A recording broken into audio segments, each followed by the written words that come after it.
Okay, இன்றைக்கி மேகாலயாவில் 10வது நாள். வாங்க பயணத்தை ஆரம்பிக்கலாம். ஒரு சின்ன சிக்கன் கடை இருக்குது. இந்த இடத்துல தான் நம்ம டைம் பீச் பண்ணிவிட்டு இங்கே தான் இருந்தோம். இந்த கடை தான் சார்ஜ் போட்டு சாப்பிட்டுட்டு இப்போ அப்படியே நம்ம அப்படியே போக போகிறோம். ஏகப்பட்ட குழந்தைங்க திட்டுறானுங்க. இதுக்குள்ளே பூந்து தான் நம்ம நடந்து போகிற மாதிரி இருக்குது. அந்த மவுபூட் அப்படின்ற இடத்துக்கு தான் அந்த மாதிரி தான் இருக்குது. வெயில் இன்றைக்கி கொஞ்சம் லேட்டாக தான் அடிக்குது. மழை பெய்கிற மாதிரி அங்கங்கே கொஞ்சம் கருங்கும்னு இருக்குது, பட் பெய்யாது. அப்போ எங்கே போய்கிட்டு இருக்கேன் தெரியுமா? அதான் அந்த இடத்துக்கு தான் போய்கிட்டுருக்கேன். அப்படியே பாதையெல்லாம் கூட தெரியுதா? இந்த பாதையில் அப்படியே கடந்து ஜம்ப் பண்ணி அப்படியே அங்கிட்டு போகணும். நாளைக்கு அப்படியே அந்த சைடு போகணும். நம்ம இன்னும் போக வேண்டிய கிராமத்துக்கு இன்னும் ஒரு 2.5 கிலோமீட்டர் தான் இருக்குது. நல்லா தான் இருக்குது. அருமையான ஒரு வியூ பாயிண்ட். ஆமாப்பா, அங்கே ஒரு சின்ன குடிசைலாம் இருக்குது. நம்ம அந்த மூலையில் தான் ட்ரெயின் பீச் பண்ணி படுத்துருந்தோம். நம்ம அந்த சைடு நினச்சிக்கிட்டு இருந்தோம். அது அந்த சைடு இல்லை, இங்கிட்ட அது போகிற ரூட்டில் அதுக்கு நாளைக்கு தான் அந்த சைடு போகணும்னு நினைக்கிறேன். இது நல்ல பெரிய கிராமமாகவே இருக்குது. ஓகே, சாப்பாடு கிடைக்கும். இதில் பூரா அப்படியே சுற்றி வந்து ஒரு ரோட்டை பிடிச்சாச்சு. நீ ரோட்டில் நடக்க வேண்டியதுதான். இந்த வில்லேஜுக்கு தான் போகிறோமோன்னு நினச்சிட்டு இருந்தேன். பார்த்தா இங்கேயே ஒரு வில்லேஜ் இருக்குது. இப்போ மணி கரெக்டாக 10:34 தான் ஆகுது. சரி, இதுக்கப்புறம் போனால் சாப்பாடு கிடைக்குமான்னு தெரில. கிடச்சிச்சு. இங்கே 2 பேர் இருக்காங்க பார்த்தீங்களா, நம்மளை ரொம்ப நேரம் விசாரிச்சானுங்க. இது குட்டி கடை. இதெல்லாம் இதுக்கப்புறம் நம்ம அப்படியே இங்கிட்டு போகணும். அப்படியே நடந்து அந்த சைடு போகணும். இப்போதைக்கு நம்ம சாப்பிட்லாம். 4 நாளாச்சு குளிக்கிறதுக்கு இப்படி ஒரு இடம் கிடச்சி அற்புதமாக செட்டப் பண்ணி வச்சுருந்தாங்க. இங்கே குளிச்சுட்டு ட்ரெஸ் எல்லாம் துவைச்சி காய போட்டுட்டு எல்லாம் காயுது. இதை பார்க்கும்போது எவ்வளோ சந்தோஷமாக இருக்குது. 4 நாளாக தண்ணிக்காண்டி ஏங்கி இப்போ அப்படி சவர் மாதிரி எல்லாம் உட்காந்து குளிச்சு, ஐயோ அற்புதம். ஜம்முன்னு குளிச்சுட்டு தயாராகிட்டு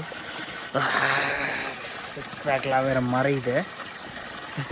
எடுத்துகிட்டு வரணும். திருப்பி எடுத்து வரல. இதான் கொஞ்ச நாள் நம்ம வந்துட்டு சோறு அடிப்பிக்காமல் இப்போ ஏதோ கணக்கு வழக்கு பார்க்காம சாப்பிட்றதுனால கொஞ்சம் ஏதோ போய்கிட்டுருக்கு. பாருங்க, தோள்பட்டை இப்போ கொஞ்சம் பரவாயில்ல. அந்த ஃபஸ்ட்டு கேரளாவில் மணால் நடக்கும்போது இப்போ பூரா அப்படியே பிளாக். அந்த ஸ்ட்ராப்பு, பேக்கோட ஸ்ட்ராப் அப்படியே அழுத்தி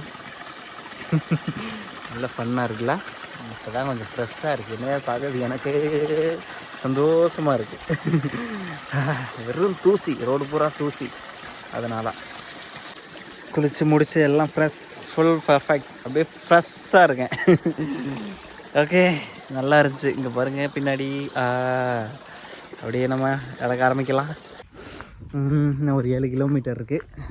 7 கிலோமீட்டர் நல்ல ஸ்லோப்பாக இருக்குது. தட்டி எரிஞ்சுலாம் ஓடினா நம்மளால் ஓட முடியாது நிலமை. ஓகே, ஃபுல் நெகட்டிவிட்டியை தூக்கி குப்பையில் போடணும். ஃபுல் பாசிட்டிவ் வரணும் நம்ம வழக்கம் போல். அப்படியே என்ன பிரைட்டாக தெரியுது பார்த்தீங்கன்னா, கலராக இருக்கேன்.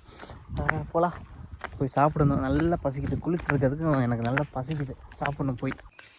இங்கே பாருங்கள், நல்லா புதுசு அழகாக தான் இருக்குது. இது வரைக்கும் நான் பன்றி குட்டிகளை தொட்டதே இல்லை. இதுதான் ஃபஸ்ட்டு. முசு இதுதான் ஃபஸ்ட்டு. குளிச்சுட்டு இப்போ தான் கால் சுத்தமாக இருந்துச்சு. அப்படியே தூசி அப்படியே கால் பூரா போயிடுச்சு. இதுக்கு தான் ஷூ போடணும்னே தோணும் எனக்கு. அருமையாக ஒரு ரிவர் ஓடிக்கிட்டு இருக்கு. இதுதான் அந்த உப்போங் ரிவர்னு நினைக்கிறேன். போய் ஜாயிண்ட் ஆகுமா இல்லை இதுதான் அந்த ரிவரான்னு தெரியல.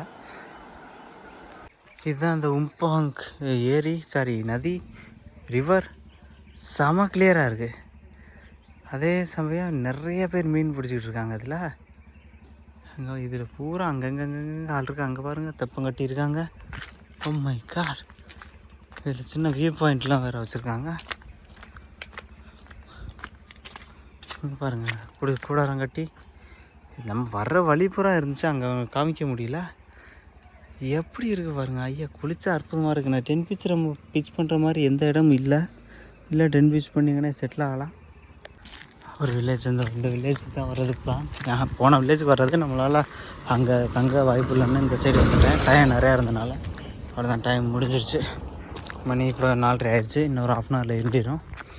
அதனால் இதுக்குள்ளே எங்கேயாவது போய் நம்ம கிரவுண்ட் இருக்குது, இப்போ எங்கேயாவது நம்ம செட்டில் ஆகணும். ஓகே, இங்கே ஒரு இடத்துல வந்து நம்ம செட்டில் ஆகிட்டோம். இங்கே இப்போ நிறைய பேர் இங்கே சின்ன பசங்கள்லாம் ஃபுட்பால் விளாண்டுட்டுருக்காங்க. இவங்கெல்லாம் நம்மகிட்ட விசாரணையை போட்டு நம்மளை தங்கிக்கண்டாங்க. இங்கே ஒரு பொண்ணு நல்ல இங்கிலீஷ் பேசி, அந்த பொண்ணு தான் எல்லாத்துக்கும் பேசி புரிய வச்சுச்சு. நம்ம அவ்வளோதான், அப்படியே இங்கே நான் 10 பீஸ் பண்ணிவிட்டு அப்படியே தூங்க வேண்டியதான். எல்லாம் நம்ம கூட இருந்து எல்லாம் என்னென்னமோ பேசினாங்க, ஒன்றும் தான் புரியல. ஒரு பையன் ஒரு பொண்ணு எல்லாம் இங்கிலீஷ் பேசினாங்க. அதனால் கொஞ்சம் மேனேஜ் பண்ண முடிஞ்சுச்சு. எல்லாத்துக்கும் ஜாலி தான். இதில் என்ன கதைன்னா, இங்கே இவங்க ஒரு குரூப் ஒர்க்கு, இவங்க ஒரு குரூப் ஒர்க்கு. இவங்க இருக்காங்க, நீ வேணாம் இங்கே வா அப்படின்றாங்க இவங்க. இதில் 2 கிரவுண்ட் இருக்குதுன்னு நினைக்கிறேன். அந்த சைடு ஒரு கிரவுண்ட் இருக்குது, 2 பேருக்கு ஆளுக்கு ஒரு கிரவுண்டாக இருக்கலாம். இந்த சைடு ஒரு கிரவுண்ட் இருக்குது. இந்த ரிவரு அங்கிட்டலாம் பங்களாதேஷ் அப்படியே. அதனால் பிச் பண்ணுற வரைக்கும் சும்மா இருந்தானுங்க. பிச் பண்ணி முடித்தோடனே வா அங்கே தூங்கலாம் வீட்டில் தூங்கலாம்ன்றானுங்க. பொய்யால் முன்னாடியே சொல்லியிருந்தேன் நான் அங்கே தூங்கிட போகலாடா. சரி, அதனால் ஒன்றும் இல்லை. இவனுங்களுக்குள்ள பிரச்சனைனால இவனுங்க இந்த ஒரு சொன்னாங்க, இவங்க ஹஜாங் சம்திங் சொன்னானுங்க. ஓகே, எல்லாம் ஓகே.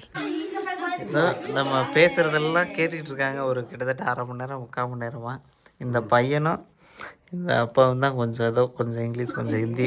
இது யாருக்கும் எதுவும் தரல. பயங்கர ஃபன்னாக இருக்குது. ஓகே, இதுதான் நைட்டு சாப்பாடு சுரக்காவோட வித் இது அப்பா ஒரு ஃபேமிலி. ஓகே, சாப்பிட்லாம். சாப்பிட்டு முடிச்சுட்டு ஐயா நம்ம பால்லாம் நமக்கு டீ கொடுத்தாரு, சாப்பாடு கொடுத்தாரு, பால்லாம் கொடுத்தாரு. இன்னைக்கு இரவு உண்மையிலே ரொம்ப நல்ல இரவு. சம்முன்னு குடிச்சிட்டு போய் தூங்கலாம்.